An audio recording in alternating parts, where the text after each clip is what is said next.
Bronson, a good win on Thursday night against the Roosters. What's happened since then? A bit of an Easter break? Yeah, a little bit of Easter break. We had a couple of days off just to kind of reset, but yeah, big week leading into Manly this Friday, so we're really pumped and we just want to build off the back of the performance of last week, and that defensive mindset that we had leading into the game off the back of the South game was one that we took with both hands, and yeah, we obviously know what we can do with the ball, but yeah, the defensive mindset is not something that's going to keep winning us games. Up in Sydney, we saw a photo of yourself and your brother Jackson playing his last game of footy. Was that a little bit sad? Yeah, it was actually. He's probably the reason why I was playing footy as a young fella. I copied him when I was growing up and wanted to be like him. So, yeah, watching his last game, he's obviously got to do it for the safety of his head. He's had a few too many concussions, but yeah, it was good to get up there and watch his last game. A little bit strange. He's ending his career, and yours is just taking off at the moment.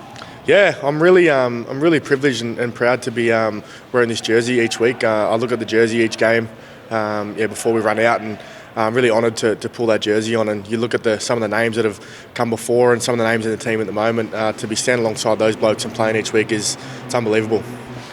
Manly is a tough trip, traditional rival for Storm. Brookvale, have you had much experience there? I've played a few 20s and New South Wales Cup games back there in the day, but nothing like the rivalry that comes with Storm versus Manly. So it's going to be interesting to get up there and feel the emotion of the crowd that comes with it at Brookvale. But yeah, it's going to be a real good game on Friday. Tell us about what you expect your role will be this week. I'm happy to play wherever the team needs me. Obviously, last week came off the bench and slotted into a bit of 5'8", then went into the middle and then a bit of hooker. So, yeah, as I said, I'm happy to put my hand up and do whatever I can for this team. So, just hoping I can get on and play my role and do my best. Harry Grant's gone to the top of the Dally M medal. He's been a sensation so far this year. It means you're not getting any run at hooker at the moment.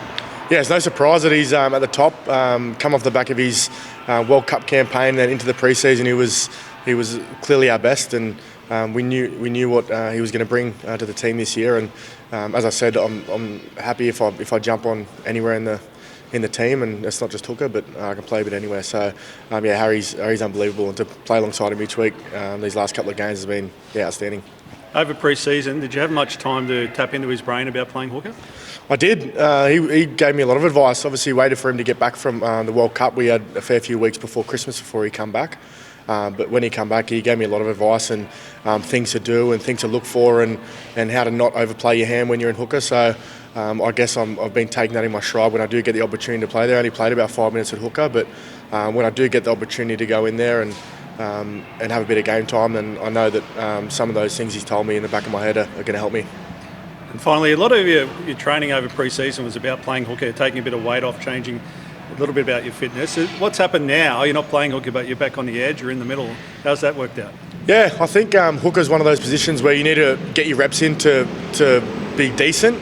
I think for me, playing on the edge last year, and I have played a fair bit of lock in my time, it's that kind of transition to that position isn't as hard as going into hooker. So I think getting my skills in the hooking position is something I needed over the pre-season, but jumping back and getting my hands on the ball, whether it's a bit wider or in the middle of the ruck, it's not as hard as the hooker position.